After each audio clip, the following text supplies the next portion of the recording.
और वो साजिश सोची समझी इसलिए मैं बोल रहा हूँ। उत्तर प्रदेश का चुनाव था, पहले 13 तारीख को चुनाव होना था और 13 तारीख के चुनाव को उन्होंने बढ़ा करके 20 तारीख कर दिया।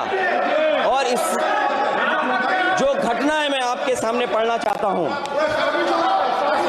अध्यक्ष महोदय, ये यात्रा रुकी क्यों नहीं है? यात्रा ले जाओ दूसरी तरफ। अस्सलामु अलैकुम वरहमतुल्लाह। मैं एमडी इरशाद, आप तमाम नाजरीन का एमडी इरशाद ऑफिशियल चैनल पर इस्तकबाल है। जी हाँ नाजरीन किराम, आज 5 नवंबर 2024 आज मैं आप तमाम नाजरीन के सामने एक बहुत बड़ी और अहम खबर के जरिए से हाजिर हुआ हूँ। नाजरीन किराम, मैं आपको बता दूं कि आप सब इससे बाखबर होंगे अगर आप सोशल मीडिया के ऊपर जो है एक्टिव रहते होंगे तो, कि संभल के अंदर जो है कितना बड़ा दंगा और कितना बड़ा हिंसा हुआ संभल की शाही जामा मस्जिद को और उसके सर्वे को लेकर के, जिसके अंदर जो है 5 मुस्लिम नौजवानों की शहादत भी हुई। नाज़रीन किराम, इन तमाम मामले को लेकर के उत्तर प्रदेश के साबिक मुख्यमंत्री अखिलेश यादव ने संसद के अंदर इन पूरे मामलात को लेकर के उन्होंने जो है बहुत ही सख्त अंदाज में उन्होंने बहुत ही बड़ा और अहम बयान दिया है। नाज़रीन किराम, आप अगर मुल्क हिंदुस्तान की खबरों से आगाह होना चाहते हैं तो आपको इस वीडियो को मुकम्मल जरूर देखना चाहिए।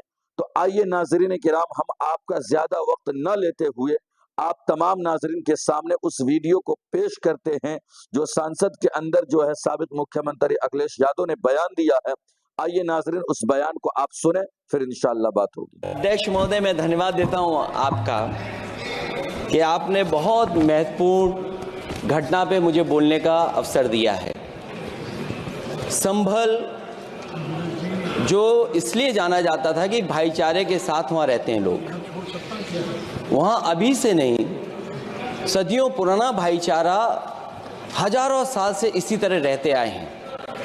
लेकिन अचानक ये जो घटना हुई है, ये सोची समझी रणनीति के तहत वेल प्लान्ड हुआ है और वहाँ के भाईचारे को गोली मारने का काम हुआ है।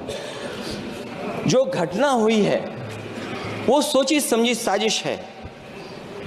वहाँ जो खुदाई की बात लगातार अध्यक्ष महोदय देश में कोने कोने पर भारतीय जनता पार्टी और उनके सहयोगी और समर्थक शुभचिंतक बार बार खुदाई की जो बात कर रहे हैं अध्यक्ष महोदय, ये खुदाई जो है हमारे देश का सौहार्द, हमारे देश का भाईचारा, हमारे देश का गंगा जमनी तहजीब को खो देगा। मैं आपका धन्यवाद इसलिए भी देता हूं कि इस महत्वपूर्ण जो साजिश हुई, और वो साजिश सोची समझी इसलिए मैं बोल रहा हूं। उत्तर प्रदेश का चुनाव था, पहले 13 तारीख को चुनाव होना था और 13 तारीख के चुनाव को उन्होंने बढ़ा करके 20 तारीख कर दिया। और इस जो घटना है मैं आपके सामने पढ़ना चाहता हूं। अध्यक्ष महोदय, ये यात्रा रुकी क्यों नहीं है? यात्रा ले जाओ दूसरी तरफ।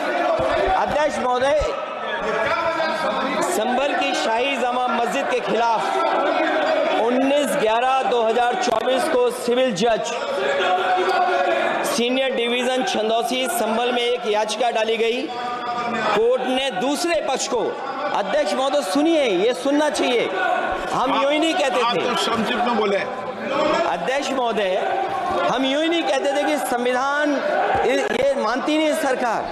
हम यूं ही नहीं कहते थे कि संविधान नहीं मानती। जब प्लेसेस ऑफ वर्शिप एक्ट है, प्लेसेस ऑफ वर्शिप एक्ट है, हम बनते तो बहुत कुछ हैं। संभल के शाही जामा मस्जिद के खिलाफ 19/11/2024 को सिविल जज सीनियर डिवीजन चंदौसी संभल में एक याचिका डाली गई। कोर्ट ने दूसरे पक्ष को सुने बगैर उसी दिन 19/11/2024 को सर्वे के आदेश दे दिए। ताज्जुब की बात है संभल के जिलाधिकारी संभल और पुलिस अधीक्षक संभल आदेश को पढ़े बगैर 2 घंटे के बाद सर्वे के लिए पुलिस बल के साथ शाही जामा मस्जिद पहुंच गए। जामा मस्जिद की कमेटी, जनप्रतिनिधि, उलेमा इकराम, सभी अधिवक्ताओं ने सहयोग दिया। जिलाधिकारी संभल और पुलिस अधीक्षक संभल ने 2.5 घंटे सर्वे के बाद कहा सब सर्वे पूरा हो चुका है और अब रिपोर्ट कोर्ट को भेज दी जाएगी।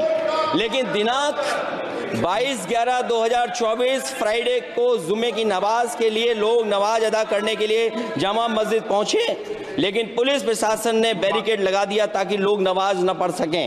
उसके बाद भी लोगों ने संयम बरतते हुए नमाज अदा की और किसी प्रकार का विरोध प्रदर्शन नहीं किया। 29/11/2024 को कोर्ट की अगली तारीख तय थी।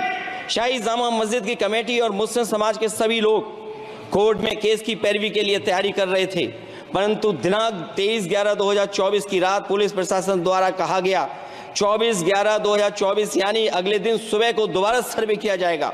शाही जामा मस्जिद कमेटी और अधिवक्ता ने कहा कि इस सर्वे तो मुकम्मल हो चुका है, अब दूसरे सर्वे की क्या आवश्यकता है। कोर्ट के आदेश का हमने पालन कर दिया।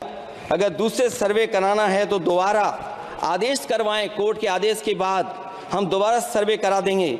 लेकिन जिलाधिकारी संभल और पुलिस अधीक्षक संभल ने कोई सुनवाई नहीं की और तानाशाही दिखाते हुए सुबह के वक्त से पहले शाही जामा मस्जिद आ गए।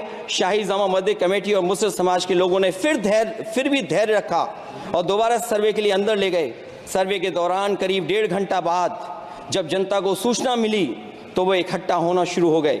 लोगों ने सर्वे का कारण जानना चाहा तो सर्किल ऑफिसर ने उनके साथ गाली गलौज की और लाठीचार्ज करवाकर बुरी तरह जख्मी कर दिया। इसका विरोध करते हुए चंद लोगों ने पत्थर चलाए, जिसके बदले में पुलिस के सिपाही से लेकर के अधिकारियों तक ने अपने सरकारी और प्राइवेट हथियारों से गोलियां चलाई, जिसका वीडियो रिकॉर्डिंग है, जिसके एवज में दर्जन लोग गोलियों से घायल हो गए हैं। 5 मासूमों जो कि अपने घर से सामान लेने के निकले थे, उनकी मृत्यु हो गई। संभल का माहौल बिगाड़ने में संभल का माहौल बिगाड़ने में याचिका दायर करने वाले लोगों के साथ पुलिस और प्रशासन के लोग जिम्मेदार हैं। इनको निलंबित किया जाना चाहिए और हत्या का मुकदमा चलाया जाना चाहिए, जिससे कि लोगों को इंसाफ मिल सके और आने वाले समय में कोई इस प्रकार की संविधान के खिलाफ और गैर कानूनी घटना को अंजाम न दिया जा सके। अध्यक्ष महोदय, ये लड़ाई दिल्ली और लखनऊ की है। No, please. कभी दिल्ली पहुंचे थे जिस रास्ते, वही लखनऊ वाले उसी रास्ते पहुंचना चाहते हैं। रमन सिंह जी। जी हाँ नाज़रीन किराम, तो आपने जो है साबिक मुख्यमंत्री अखिलेश यादव का आपने जो है बयान सुना कि संसद के अंदर उन्होंने जो है कितने ही सख्त अंदाज में और बहुत ही अहम बयान दिया। उन्होंने अपने बयान में जो कुछ कहा 100% उन्होंने सही कहा और सच कहा है। नाज़रीन किराम, उनकी इन बातों को, इन बयान को आप तमाम नाज़रीन किस नजरिए से देखते हैं और इनके इन बयान पर आप क्या कुछ कहना चाहेंगे? नाज़रीन, मैं आपसे गुजारिश करूंगा कि आप कमेंट्स के अंदर अपनी राय का इजहार जरूर करें। मिलते हैं फिर किसी नए वीडियो के साथ। अस्सलामु अलैकुम व रहमतुल्लाह।